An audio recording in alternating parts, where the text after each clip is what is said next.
In our headlines on this Friday afternoon, September 22nd. Speaking at a forum in New York University, President Yoon proposes a digital bill of human rights to guarantee that digital technology serves to promote broader global welfare.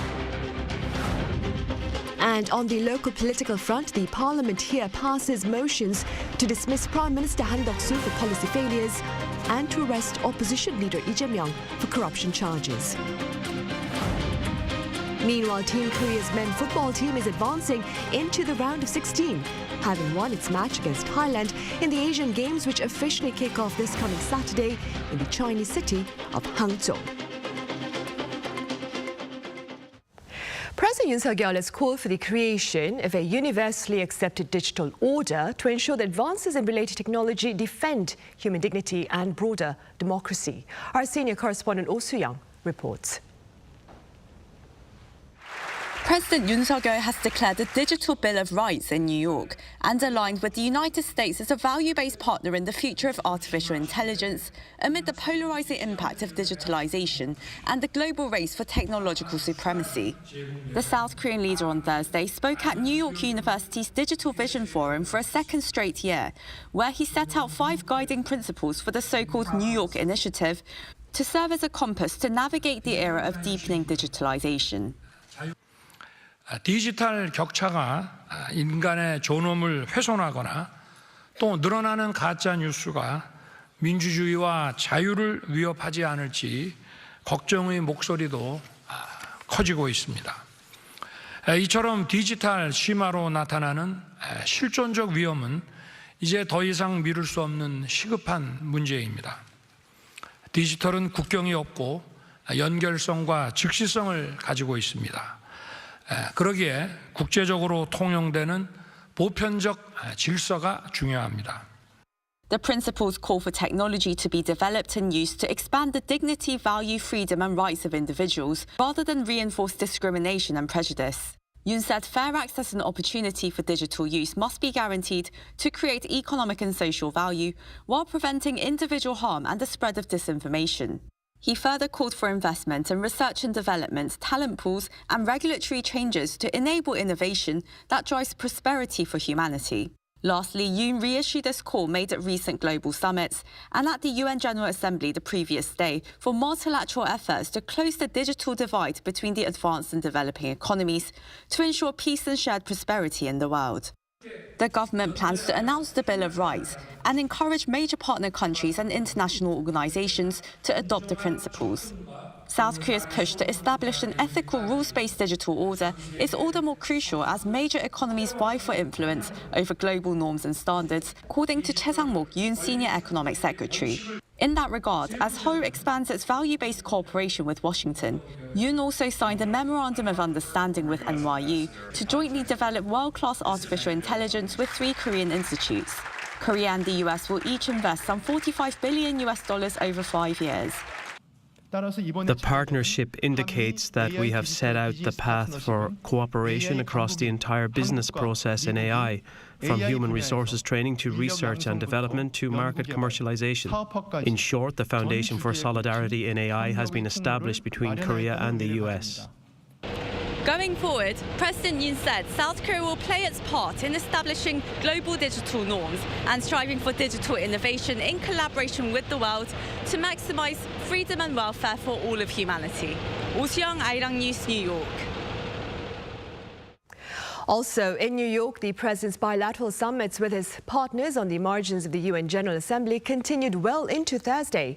My colleague Kim Do-yeon covers this agenda aimed at broadening Korea's global reach and boosting support for Busan's bid to host the 2030 World Expo. President Yoon continued his relay of summits in New York on Thursday as he met with leaders one after another in an effort to expand South Korea's diplomatic relations with the world while making sure to request support for Busan's bid to host the World Expo 2030. The list of leaders that Yoon met spanned the continents and economies of all sizes, with at least 10 sit-downs on Thursday alone. During the United Nations General Assembly, we selected countries from the 189 BIE members to meet that could further enhance cooperation through the Busan Expo. Yoon kicked off the summits with Ecuador, where he and his counterpart Guillermo Lasso acknowledged the significance of more than 60 years of formal diplomatic ties between the nations. The two countries are also in negotiations for a strategic economic cooperation agreement, and President Yoon shared that he was content that an agreement between the two would be on the way soon. He also met with a fellow UN Security Council non-permanent member for next year, Sierra Leone's leader Julius Maada Bio, and agreed to cooperate in enhancing the shared values of the two countries. In addition, President Yoon invited his Sierra Leone counterpart to the South Korea-Africa Union Summit in Seoul next year. Also significant was Yoon's meeting with the leader of North Macedonia, Stevo Pendarovsky, marking the first time the two countries held a summit after diplomatic relations were formed in 2019. Despite the young diplomatic relationship, the European nation has enjoyed economic ties with South Korea in terms of the automobile industry, and the two leaders agreed to expand relations further. President Yoon also held a lunch meeting with Paraguay's leader, as well as talks with Nepal and Guinea-Bissau. And while the leaders may not have promised votes at the BIE openly, the top office says the meetings should have a positive impact. While some countries publicly state their positions, the majority approach voting without formal declarations. Therefore, engaging in face-to-face bilateral meetings to openly exchange opinions and mutually understand intentions while deriving cooperative solutions is a highly effective approach. President Yoon's New York visit comes to a close on Friday, but according to the top office, President Yoon will be meeting with other nations until the very last minute in the same format as he has done this past week to utilize every available second to promote Busan's World Expo bid before the vote at the BIE in November. Kim Do-yeon, Arirang News, New York. Staying with bilateral interactions, U.S. President Joe Biden and his Ukrainian counterpart Volodymyr Zelenskyy sat down for talks also on Thursday, and more military aid has been pledged to defend Ukraine from Russian invasion. Our Shin Se-byuk reports. U.S. President Joe Biden announced a $325 million fresh military package to Ukraine on Thursday, following his meeting with Ukrainian President Volodymyr Zelenskyy at the White House. Today, I approve the next tranche of U.S. security assistance to Ukraine, including more artillery, more ammunition, more anti-tank weapons, And next week, Washington is set to send the very first delivery of Abrams tanks, one of the most powerful ground weapons in the U.S. arsenal. During Thursday's meeting, the two leaders discussed the war between Ukraine and Russia. There, U.S. President Joe Biden has once again promised to continue to work alongside the international community to formalize Washington's commitment to Ukraine's long-term security. We've begun the process of formalizing our long-term commitment to Ukraine's security alongside the G7 and with other partners. And that's why we supported just and lasting peace. In response, Zelenskyy thanked the U.S. for supporting Ukraine. Our regular dialogue is proof that our countries are really truly allies and strategic friends, and we greatly appreciate the vital assistance provided by the United States to Ukraine to combat. He also emphasized the importance of military support, particularly in air defense. This was the Ukrainian president's second such visit to the U.S. capital since Russia's invasion of Ukraine early last year. Earlier the same day, Zelenskyy met with U.S. Defense Secretary Lloyd Austin at the Pentagon. There, Austin assured him of Washington's continuous and active support for Ukraine to provide Kyiv with everything needed to succeed on the battlefield. The Ukrainian president, who is in the U.S., delivered his first in-person address at the UN General Assembly in New York this Tuesday. Shin Se-byuk, Arirang News. And in other news, a joint mission between Korea and the U.S. is underway in search of the remains of 3 American soldiers and their B-26 bomber, which crashed into the waters of Busan during the Korean War in 1953. According to Seoul's Defense Ministry on this Friday, the search has been on for 2 weeks and marks the first time the two countries are engaged in a joint search operation. It also comes at the request of the U.S. amid the 70th anniversary of the Seoul-Washington alliance. Also, on the Korean Peninsula, North Korea's Kim Jong-un has highlighted the significance of strengthening ties with Russia. Now, this is according to the regime state media on this Friday, which added that remarks to this end by Kim were shared during a Politburo meeting on Wednesday. Kim reportedly addressed follow-up measures to his recent trip to Russia, calling for closer communication and cooperation in relevant fields. The summit between Kim Jong-un and Vladimir Putin has sparked fears about a potential weapons for technology deal.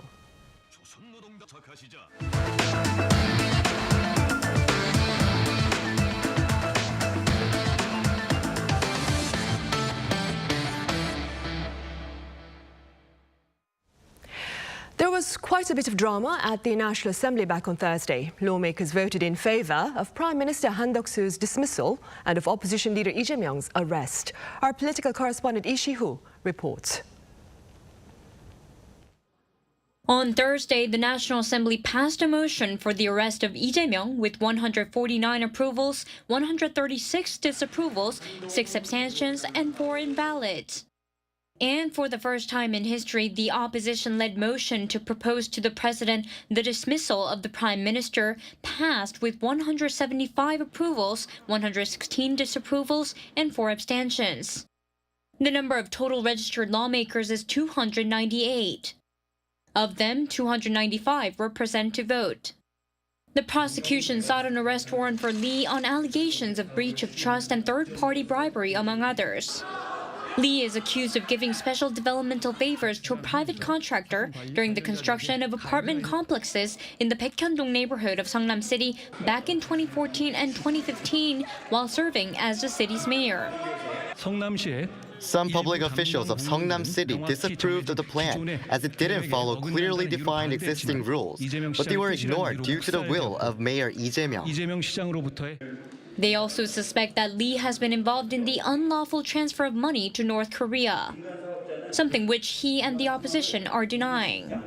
Numerous allegations were raised, but no crimes were proven to have been committed. By law, sitting lawmakers are immune from arrest while the assembly is in session. For them to be arrested, the assembly must consent to it. And over half of registered lawmakers must be present for voting. Of those, the majority must vote in favor. The proposal for the dismissal of the prime minister was pushed by the opposition, blaming him for what they call insufficient prevention and countermeasures for the Itaewon crowd crush, the World Scout Jamboree, and the discharge of wastewater from the Fukushima nuclear power plant. The anonymous vote required majority approvals from all registered lawmakers to pass. The approval is not binding, and it's expected that the president will choose not to dismiss the prime minister, making the decision more politically symbolic. The ruling People Power Party denounced the proposal, calling it a stain on constitutional history. Lee Si-hoo, Arirang News. In sports news, Team Korea is advancing into the round of 16 in men's football at the Asian Games, which officially kick off tomorrow. That is Saturday in the eastern Chinese city of Hangzhou. Our Lee Jae has the latest. South Korea's men's football team faced off against Thailand at the Jinhwa Stadium on Thursday for their second Group B match at the Hangzhou Asian Games, where 4 different scores helped the Taeguk Warriors secure a 4-0 victory. In fact, all 4 goals scored against Thailand came in the first half of the match, with Hong Hyun-suk heading home the first in the 15th minute before An Jae-jun doubled Korea's lead just 5 minutes later for his second goal of the tournament. Won-sang also scored for the second time in this year's Asian Games, this time scoring in the 39th minute before Lee Jae-ik made it 4-0 just before the break. With 2 wins in 2 matches, South Korea advances to the knockout stages with 1 more match left to play in Group E against Bahrain on Sunday. Meanwhile, the South Korean delegation of officials and athletes competing at the Hangzhou Asian Games were welcomed into their official residence on Thursday. Led by the head of the delegation, Yoon, some 30 athletes and officials attended the team welcoming ceremony in Hangzhou, where they were greeted by the vice mayor of Hangzhou and the executive mayor of the athletes' village, Sun Soo-dong.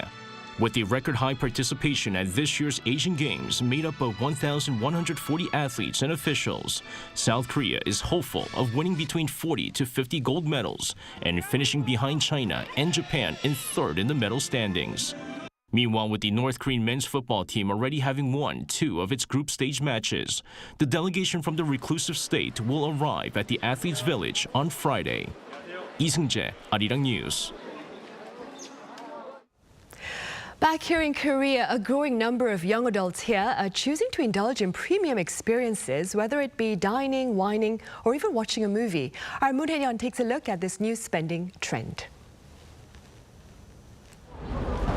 I'm here in central Seoul to see the latest trend of spending big money not on items but on experiences. Young people in South Korea are upgrading classic outings like movies and drinks to more premium experiences. Fine dining is becoming increasingly popular among the younger generation, and that includes switching out cheap soju for more expensive options like whiskey. A survey conducted by market research company Trend Monitor showed that people in their 20s and 30s had a higher percentage of positive opinions on dining at a premium restaurant than those in older age brackets.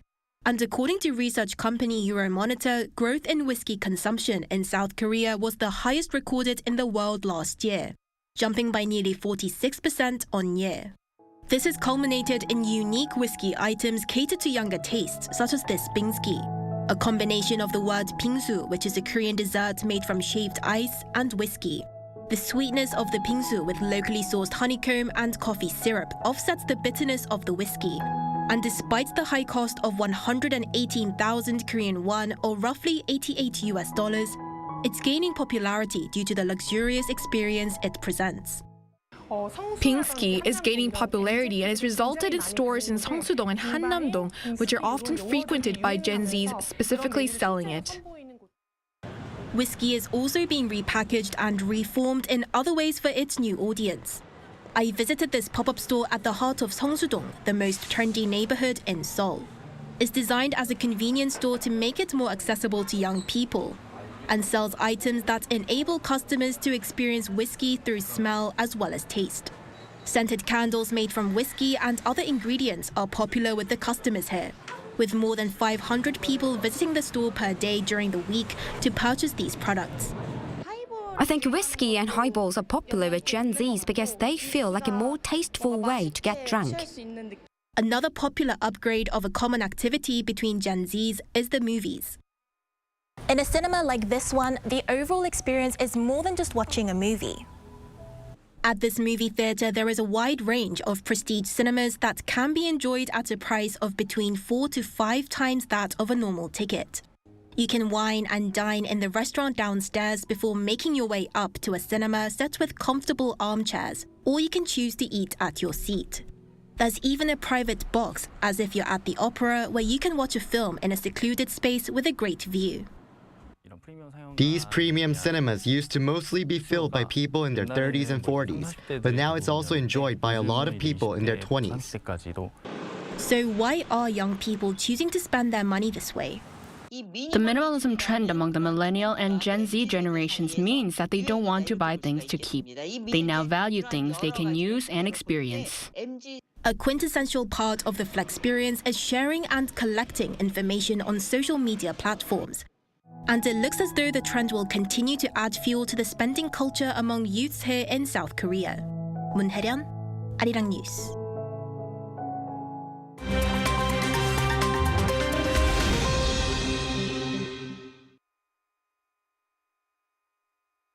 Let's take a look at what's going on in the world now. In India, the government has temporarily suspended issuing visas to Canadian citizens. This comes amid a diplomatic spat over the killing of a Sikh separatist in Canada. New Delhi said the visa suspension is over what it calls security threats against its diplomats in Canada. Meanwhile, Canada has announced that it plans to reduce its staff in India following threats made against them on social media. Tensions between the nations have spiked since Canada claimed earlier this week that there are credible allegations, possibly linking the Indian government to the murder of Hardeep Singh Nijjar. The 45-year-old Sikh leader had been campaigning for a separate homeland in India for the Sikh community. He was shot and killed by two masked gunmen near a Sikh cultural centre in British Columbia in June. Canadian Prime Minister Justin Trudeau has said that he's not looking to provoke India with the allegation. India has called the murder accusation absurd. In Venezuela's northern state of Aragua, 11,000 troops on Wednesday reclaimed a prison that was being operated by a notorious gang. Troops stormed Tocorón prison to end the years-long rule of the Tren de Aragua criminal gang, known to engage in human trafficking, prostitution rings, and extorting migrants across multiple Latin American countries. The gang is said to have used the facility as its headquarters and even installed a swimming pool, a nightclub, and a zoo. The prison was not only home to inmates, but also to a number of their relatives and partners. They have since been kicked out of the penitentiary, and the prisoners are being moved to different facilities. Venezuelan President Nicolás Maduro has praised the operation, calling it a great success in the fight against criminal organizations. Global media mogul Rupert Murdoch has announced his retirement as chairman of Fox and News Corporation. The 92-year-old billionaire made the announcement on Thursday and said that he will take on a new role as chairman emeritus. He will be replaced by his eldest son, Lachlan, who already serves as chief executive of Fox Corporation. Over the last 70 years, Rupert Murdoch has grown his father's small Australian newspaper company into a global media giant. He is stepping down at a time when businesses under News Corporation are dealing with the fallout from a defamation lawsuit, where Fox News agreed to pay voting machine company Dominion nearly $800 million. And finally, Game of Thrones author George R.R. Martin and 16 other writers are suing the creators of ChatGPT over copyright infringement. The suit, filed in a federal court in Manhattan, New York, alleges that OpenAI used the author's literary works to train the system. It called the action systematic theft on a mass scale and a flagrant and harmful infringement of plaintiffs' registered copyrights. In one instance, the lawsuit says that a certain prompt generated literary material that used the same characters from Martin's existing work. ChatGPT and other AI systems like it learn by analyzing large amounts of data, either fed to them or sourced online. An OpenAI spokesperson has responded, saying that the company respects the rights of authors and believes that they should benefit from AI technology. Matthew Ashley, Arirang News.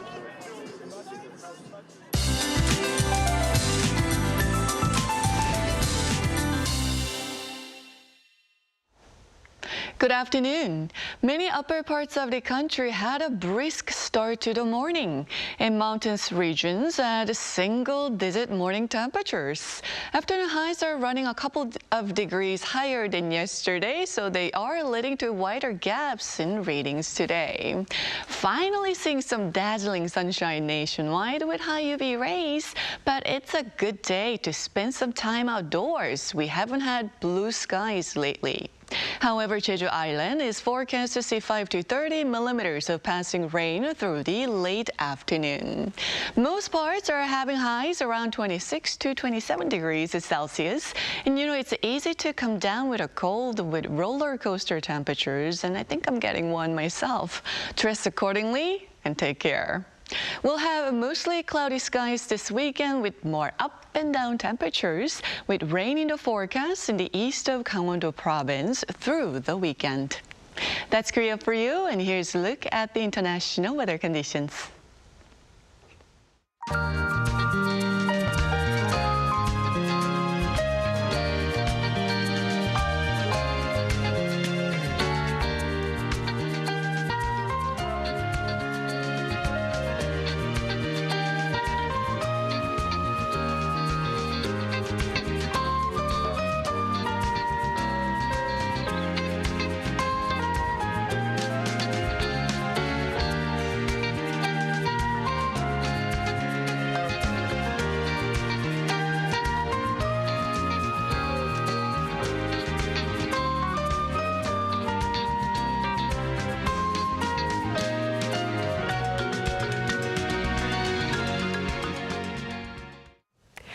And those are the top stories at this hour. Coming up next is yet another edition of our Issues and Insiders, during which we delve into President Yoon Suk-yeol's latest address at the UN platform aimed at seeking broader solidarity against global challenges. See you soon.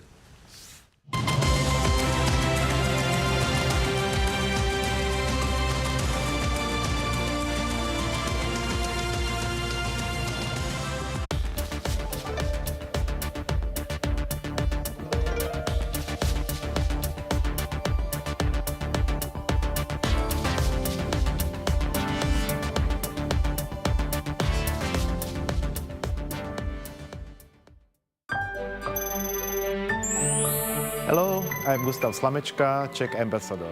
Arirang TV is doing its best as a media diplomacy channel representing Korea by delivering current affairs information and news in a balanced voice. Everyone I meet can get news about Korea through Arirang, and we are thankful. I hope Arirang TV will continue to take the lead in delivering Korea's news to the world, and I hope it will be a channel for the world and Korea to synthesize. Resonating with the world, Arirang.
Contour the world, simply contour. India, the United Kingdom, New Zealand. Woo!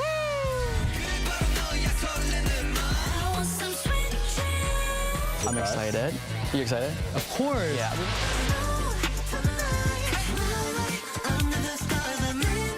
Music, start. Welcome.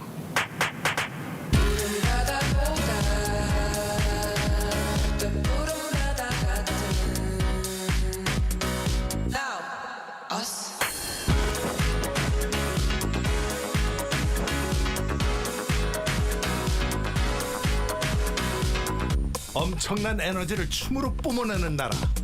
감당할 수 있겠니? 한국에 오면 먹어야죠.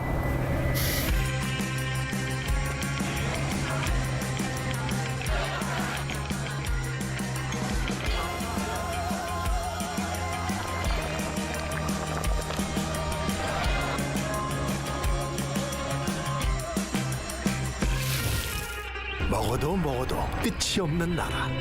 감당할 수 있겠니?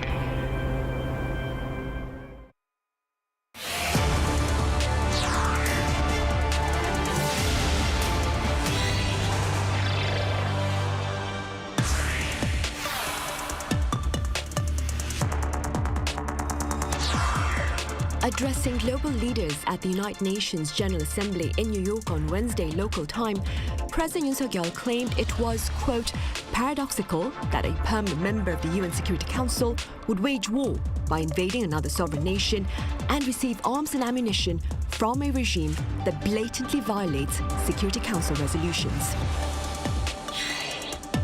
So what are the broader implications of the president's latest assertion? What are the prospects of effective countermeasures against hostile weapons collaboration? And what are the other challenges to global stability? Welcome to Issues and Insiders. Today we delve into President Yoon Suk-yeol's latest address on the UN platform amid the various regional and global challenges to peace and prosperity. For more on this, I have Professor Choi Hyun-jin from Kyung University here in the studio. Professor Choi, as always, welcome. Good afternoon, Sonny. I also have Dr. Stephen Nepper at Asia Dialogue live on the line. Dr. Nepper, it's been a while. Welcome back. Oh, nice to see you again, Sonny. Right, Professor Choi, as widely expected, President Yoon Suk-yeol raised concern over potential collaboration between North Korea and Russia on the weapons front. Let's begin with what he said exactly. The South Korean President Yoon Suk-yeol used his speech to the UN General Assembly to send a strong warning to Russia and North Korea. Following this summit between the two countries, he said that he would not stand idly by if the two countries take actions that threaten South Korean national security, including an arms deal between those two countries. So he said it like this: the North Korea-Russian military deal is a provocation directly aimed at the security and peace of the Republic of Korea, and as well as Ukraine. The warning that the Korea and its allies and friends will not stand idly by. And he also said it is a self-contradictory that a permanent member of the UN Security Council, that is Russia, so this country is supposed to be the final protector of world peace, but now invades another sovereign state, wages war, and receive arms and other weapons from a country like North Korea in direct violation of the UN Security Council resolution. So South Korea is a direct party to the security crisis with North Korea, and therefore this message from President Yoon can be viewed as a declaration of a strong opposition to the military deal between Russia and North Korea, and also a call for international attention and solidarity. Right, indeed. Dr. Nepper, as Professor Ches mentioned, President Yoon vowed that South Korea, along with its allies and partners, will not, and I quote, stand idly by in the event of an arms deal between North Korea and Russia. That being said, Dr. Nepper, what countermeasures do you envision and how effective do they look to be? Well, that's a hard question to answer until the three have sat down, meaning the United States, Korea, and Japan on their trilateral level to try to formulate a response. They are concerned about this, and there is most likely going to be some transfer of munitions. That's clearly what Russia has signaled. And in this sit-down between Putin and Kim Jong-un, it looked like that was the angle that the Russians find most interesting. I remember the Russian stocks are depleted, but I would be quick to add that both are at a strategic disadvantage. So it really behooves the international community to show the resolve that we've just heard and to lean forward in a way that limits those transfers and shows through exercises, through reinforcements, through deterrence, that this type of activity won't be tolerated in the international community. Right, and in the meantime, Professor Choi, should South Korea consider direct weapons provision to Russia, to Ukraine, that is, if Russia transfers advanced weapons-related technology to North Korea? That's a difficult question. But recently, the Korean government has decided to send 2 domestically produced mine-clearing tanks, and this tank is known as called as Rhino, to Ukraine. And we are currently discussing how to transport this asset to Ukraine. But there has been no change to date in the Korean government policy of not providing lethal weapons to Ukraine. So mine-clearing tank Rhino is of course a non-lethal weapon. So Korea has been also delivering other non-lethal goods to Ukraine, including emergency medicine and also combat foods and bulletproof jacket and helmets. However, there has been some signs of a change in this stance on non-lethal weapons and humanitarian aid.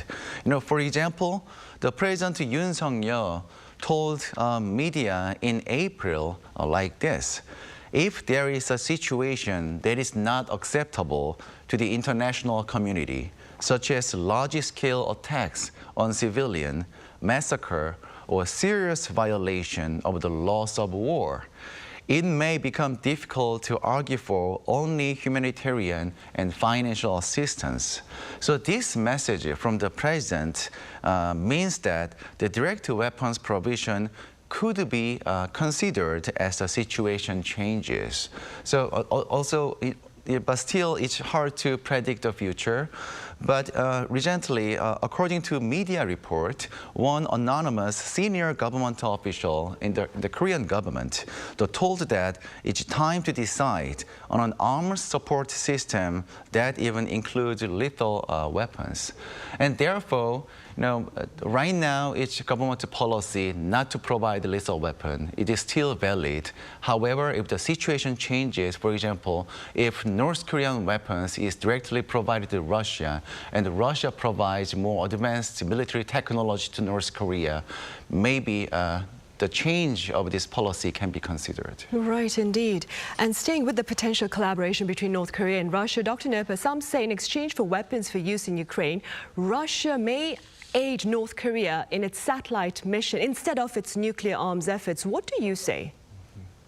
Well, Russia knows that it is limited by the Security Council, as abject as its behavior has been, and in providing a fundamental challenge through its attack on Ukraine. It will be hesitant to transfer aspects of some missile technology, which would be clear violations of UN protocol. They may also distrust, ultimately, DPRK intentions around the use of that technology. There have been some reports of the third largest missile manufacturer having been hacked by the DPRK. So we don't know really what the Russians are thinking in that regard. What is more likely is a space launch, which seems to be Kim Jong-un's primary interest. Putin presented Kim a cosmonaut's glove, and if a cosmonaut is sent up from the DPRK, that's one thing which is less threatening and at least keeps the DPRK from launching its own attempts, failed or not. But if we're talking about a transfer of satellite technology, then the question is very significant. Is it something that puts U.S. and South Korean forces at a disadvantage? And so we'll have to keep a very close eye on what happens by way of that technology. Clearly, the Russians are economically in need and so are trying to do what they can. And one of the things they consider a strength is their space program. That said, both the DPRK and Russia have seen recent setbacks in their space programs. So neither really have any strategic advantage right now. Right. Professor Chet, there have been calls for the expansion of the United Nations Security Council to accommodate more permanent members, given the challenges we face right now in the global community. What are your thoughts on that call? Yes, it is. The calls for the expansion of the UN Security Council to include more permanent members have been a topic of discussion for many years now. The current Security Council reflects the global power structure as it existed at the end of World War II, that is 1945, almost 78 years ago. Therefore, there are 5 permanent members right now: the U.S., Russia, China, United Kingdom, and France, and each of which holds an absolute veto power. So therefore, some people argue that the P5 no longer represent the current distribution of global power, and that countries like India, Brazil, Germany, or South Africa, and others should have a more prominent role in the decision-making process in the Security Council. And in addition, the expanding the UN Security Council can be seen as a way to make a council more equitable and inclusive, reflecting the principle of equal sovereignty among nations. However, there are also several significant challenges as well to expanding the Security Council. That first of all, the P5 countries are reluctant to give up their veto power, as it allows them to protect their national interests. Any expansion of this membership would need to address how veto power would be distributed among new permanent members. And also deciding which country should become a new member is also a very contentious issue. So many countries want to have a permanent membership, of course, and that is very challenging to make a consensus on the selection criteria. Right. And therefore, the idea of expanding the UN Security Council is theoretically possible, but however, it is a very complex and politically challenging issue. Right, and staying with that issue then, Dr. Nerpa, what are your thoughts on the prospects of such an expansion of the UN Security Council? Well, the general feeling among international relations scholars and observers is that clearly an 80-year-old institutional arrangement like this is not valid. And Russia has really shown the invalidity through the attack on Ukraine, a Security Council member attacking a member state, which puts the viability of the United Nations to question. So most people tend to feel that there is a need to eliminate either the P5 or to go ahead and create, I would suggest, a rotating council, completely rotating council without permanent representation, because it seems to be very, very difficult to figure out who those permanent members would be. And it seems to be more equitable if one was to be inclusive, so every country would have a turn every 8 or 9 years. However, there is a fundamental challenge of how you would even begin to get this process through, because it would require the acquiescence of the current P5. So it's a very fundamental obstacle and a very difficult situation. I would suggest that if you look around the world, you see other types of entities rising, like the G20, which are designed to provide what we're really looking for, in essence, more equity. And the UN still plays a very critical role on issues of peace, on climate change, on development, and those fundamental parts of the mission are not as significantly affected as what the Security Council does by way of peace and security. Right, indeed. Professor Che, aside from security concerns, President Yoon Suk-yeol also shared plans to promote the bridging of gaps on the digital, climate, as well as development fronts. What is the significance of Seoul's expanded ODA for next year? So, as you said, President Yoon emphasized the Korean commitment to actively contribute to bridging the global disparities. So in the middle of the lingering impact of the COVID-19 pandemic and also the war in Ukraine, the presidency laid out the direction of Korea's support to mitigate the development gap, the climate gap, and also digital gap in developing countries. And he said the countries with the financial and technological capabilities must play a responsible role in bridging the development gap, and the Republic of Korea will boldly expand its official development aid budget to achieve this goal.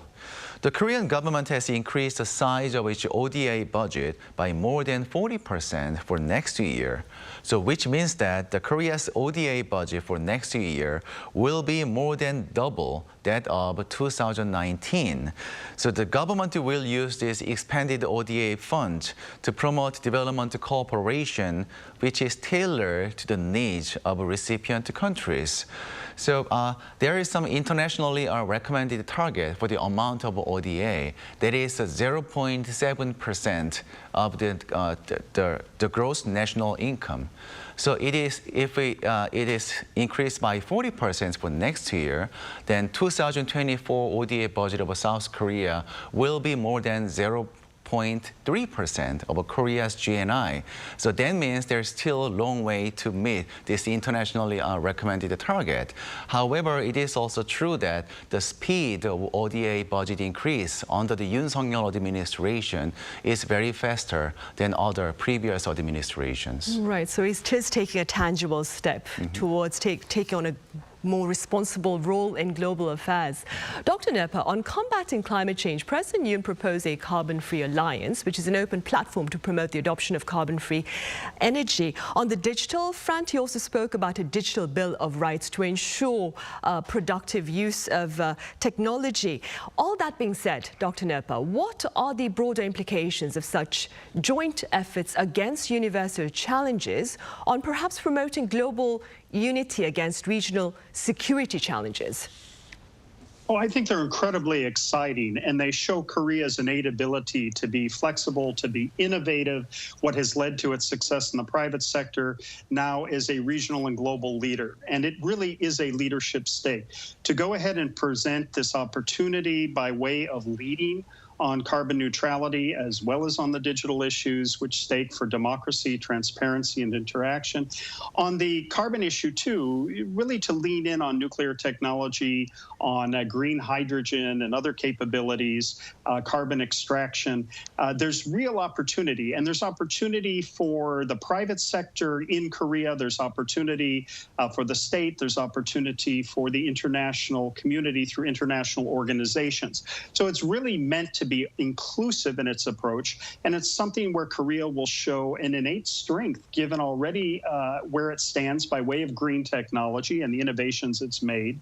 Also, Korea is host to the Green Climate Fund in Incheon, which is a UN Environment Program initiated drive. And so the Green Climate Fund seeks to bridge climate change concerns between developed and developing countries. Ultimately, that's one of Korea's great advantages, having come from developing country status to now a leading developed country.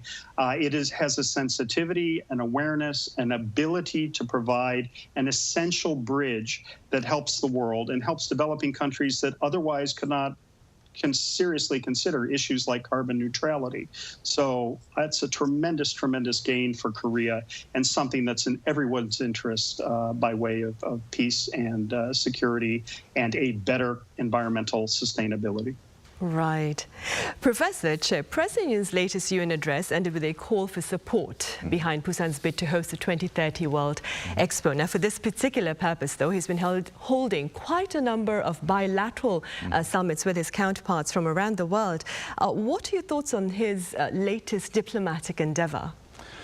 So, in a single word, President Yoon's trip to the UN this week is an all-out effort for Busan Expo. So he met with many countries to appeal for their support. Upon arrival in New York, he met with 9 heads of state. And the next day, he met with 8 more heads of state and also senior officials. And I believe that this UN General Assembly was the last stage of the campaign to host the 2030 World Expo before the November vote. So currently, Korea, Saudi Arabia, and Italy are competing for the expo, and Busan is considered to be at a relative disadvantage because it entered the race a little bit late. And the winner of the expo will be determined by 2/3 majority of votes at the BIE General Assembly on November 28 this year. If no country receives a 2/3 majority, and a run-up vote will be held between the first and second place countries in the second stage. So our government plans to finish second in the first round of voting, and then go to the second round with Saudi to decide the winner by acquiring the votes of other countries in the second stage. So that is a strategy of Korean government. But however, there are some pessimistic voices as well that Busan may have a hard time winning the voting race in November. But no one can predict the future. I think each hard situation is not easy, and I think that's why our president is doing his best in New York. Right, and given his efforts, Dr. Nerpa, what are your thoughts on Busan's prospects of hosting the 2030 World Expo? I understand it's a difficult question, though. Oh, no, I'm a huge fan of Busan hosting. There's few better places on the face of this globe. It's an exciting city and has great potential as a host. Korea has shown itself over the years as a tremendous convener and a host and hub for the international community. It would be the 7th country only to have hosted the World Cup, the Olympics, and the Expo. And it makes a lot of sense. We'll see. The challenges of Rome and Riyadh are significant, and clearly Riyadh is putting a lot of resources toward it. There's lots of reasons, human rights and others, why Saudi may not be such a great choice. But Busan would be a terrific choice. And regardless, the bid is a strong one. It took multiple bids to get the Olympics. And look what happened with Seoul 88, with Pyeongchang 2018. Again, great amounts of pride for Korea. And so real potential. What should also probably be in mind is there's a lot of economic development potential around Busan associated with this. And that should continue post-bid regardless of the outcome. So things like the North Port area, the island airport, make a lot of sense. And so staking on Busan's future that way. But certainly best of luck on that. And we'll keep our fingers crossed that indeed Busan is the choice for 2030. Right, indeed. Well, President Yoon Suk-yeol has promised an expo of solidarity should Busan be awarded the honor of hosting the 2030 World Expo. Right, Dr. Nerpa, as always, thank you very much for your time and your thoughts today. And Thank you, Sunny. Right, Chair here in the studio, thank you very much for your insights. Thank you very much. Right, and on that note, we end this week's editions of Issues and Insiders. Thank you for watching. Have a good weekend. See you on Monday.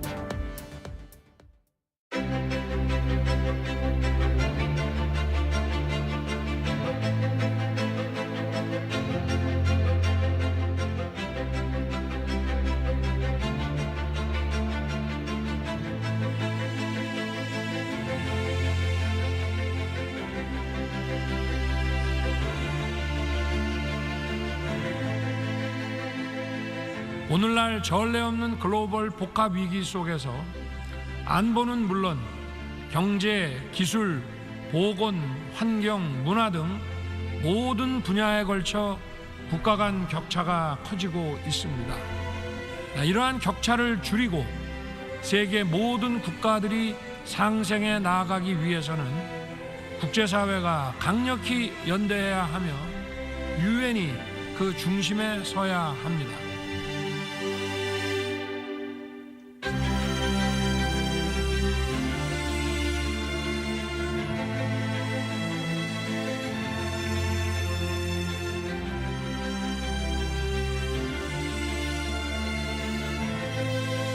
대한민국은 이제 유라시아 대륙과 태평양을 연결하는 관문인 부산에서 2030년 엑스포를 개최함으로써 글로벌 책임 국가의 역할을 적극 수행하고자 합니다.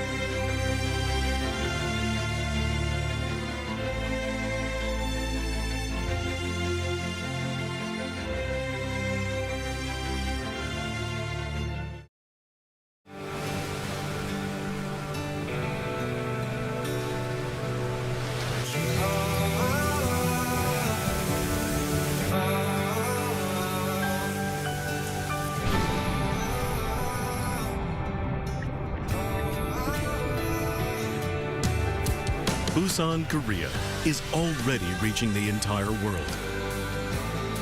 Like ocean waves that travel far and wide.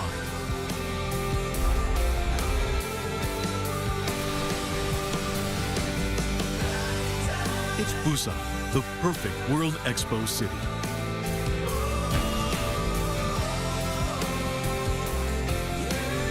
Transforming our world, navigating toward a better future.